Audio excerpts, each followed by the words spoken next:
Over 2,000 of the world's best Olympic sailors will travel around the globe, from Melbourne, Australia, to Miami, USA, Palma de Mallorca, Spain, Hyères, France, Medemblik, the Netherlands, Kiel, Germany, and Weymouth, Great Britain, to determine the champions of the ISAF Sailing World Cup. It's day number 4 here at the Rolex Miami OCR, the second stop on this global tour of Olympic class racing. For many countries, this event will serve as their Olympic team qualifier. But for the already determined U.S. sailing team Alpha Graphics, the OCR provides valuable training against the world's best Olympic sailors in preparation for the 2012 Olympic Games. I'm Dean Brenner, Chairman and Team Leader for the U.S. Olympic and Paralympic Sailing Program. Everything prior to Perth was leading up to the conclusion of our trials, and now we're through that, and everybody here in Miami is now beginning their final 6-month plan, if you will, to be physically and mentally ready for the games later this year. In the laser radial, Paige Raley making her first Olympics, a highly decorated woman in the sport of sailing, and her record speaks for itself. I mean, Paige is on the podium almost every time she sails. We feel really good about Paige. In the laser class, we've got Rob Crane representing us, and Rob did a fantastic job winning the trials, and now we're putting together a plan for the rest of the year, and we'll see how that plays out with Rob. He's working really hard, I know that. In the 49er, Eric Stork and Trevor Moore, boy, they announced their presence with authority in Perth, and up until a breakdown in the medal race, they were looking like they were going to be 4th or 5th at the Worlds. They have been on a slow but steady progress upward for the last several years, but they're doing a great job, and they're in the top group now for sure. It's easy to see why the OCR takes place here on Biscayne Bay, with room for over 5 courses and 350 boats, and predictably perfect sailing conditions again today as we go back on the water.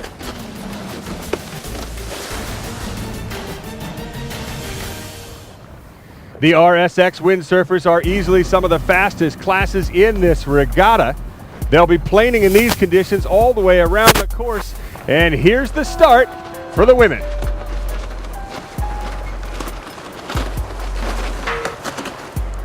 RSX men's division is next. Half of the group on starboard will face half of the group on port. Here's the gun. My name is Bob Willis. I sail the RSX windsurfer, and I'm from Chicago, Illinois. And I've already qualified for the Olympics. I started off kind of having a rough day with 2 OCSs, so now it'd be great to put in some good races for the next 2 days and break the top 5. Dimitra Vega de Lille from Mexico. She's got the yellow jersey on, leading her division and this race. This event will not give any slots for the Olympic Games, but it's very good for me for the training, so I'm very happy to be here, and I hope to qualify in Spain in the World Championship. Our Olympic representative from USA, it's Farah Hall, close behind in second. Maria Allen Mollestad from Norway, 3rd place. That's 1, 2, 3 around the top mark. Farah Hall has done it. She's passed the leader to take victory here in the first race today. A beautiful job.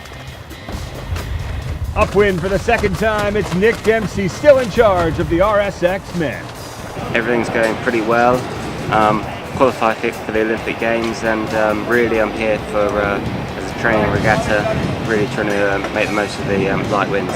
Any wind condition's good for us, but I think specifically for myself, training in the light winds is kind of a key area, and Miami is traditionally quite light, so that's why we're here. And now the fleet heads downwind to the finish. Into the finish, it's Dempsey with a final jibe. That's the way to win a race. We move from the windsurfers to the start of the laser men's division, where Canada's David Wright currently leads Olympic gold medalist Paul Goodison by only 1 point. And they're off. So far, the conditions for Miami have been really great, and as most people know, this is Canada's Olympic selection trial, so very important regatta for us.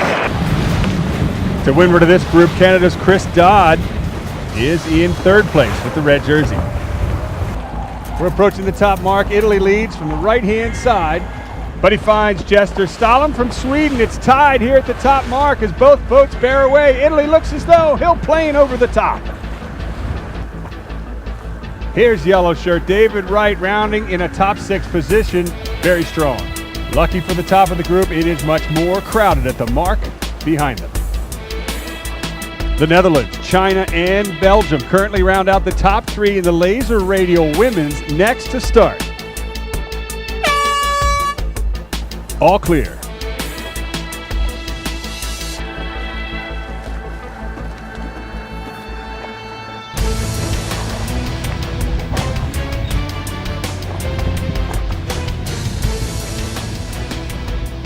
The second upwind leg approaching the top mark for the men. It's Brazil's Bruno Fontes from the left-hand side, looking solid, great form, and he's got a good cushion on the rest of the fleet. David Wright is still ahead of Goodison, but he's going to have his work cut out for him if he wants to win this race. He's back in about 12th as he weaves through a bunch of boats, tacking just at the mark. Meanwhile, back in the radials. We are all the way to the left-hand side with the leftmost boat, and it is a left-hand shift that has the entire fleet on port tack. Back at the leeward mark with the men's division, and Fontes has increased his lead as he heads for the finish. And with that, he takes the race.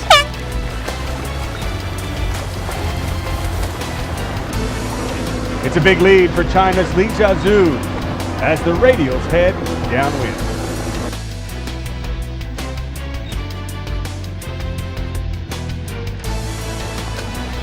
Two laps later, and it is still Li Jiazhu from China extended her lead into this, the final turning mark of the race, as she jibes and heads for home.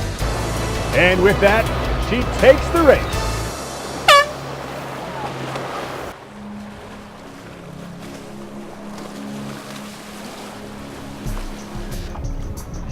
And finally, we move over to the high performance 49ers for some exciting double wire action. They're on the line, and they're off.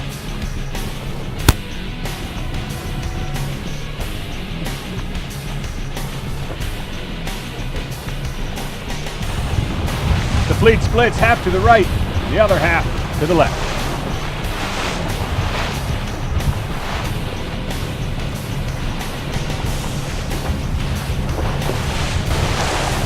It was a tough start of the race for U.S. Sailing Team Alpha Graphics members Eric Stork and Trevor Moore over early as they worked their way back through the fleet.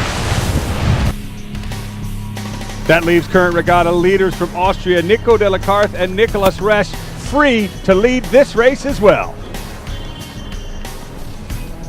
The rest of the fleet piles up on the starboard tack lay line.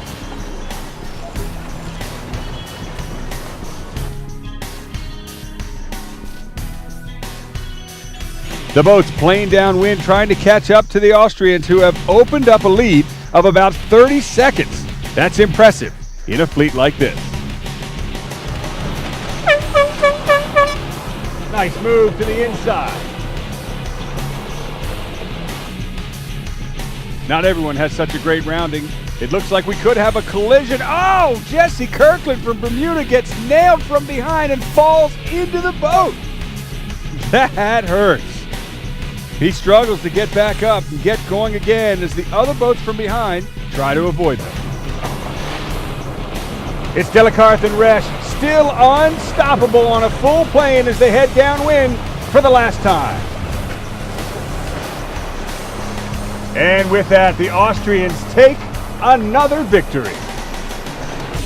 Well, Biscayne Bay delivered fantastic conditions for all the racing courses, and tomorrow is an important day for every Olympic class. For the Paralympic divisions, the regatta will be decided. And for the Olympic classes, tomorrow will determine who will move on to the top 10 medal round race on Saturday. For now, I'm Tucker Thompson. We'll see you tomorrow.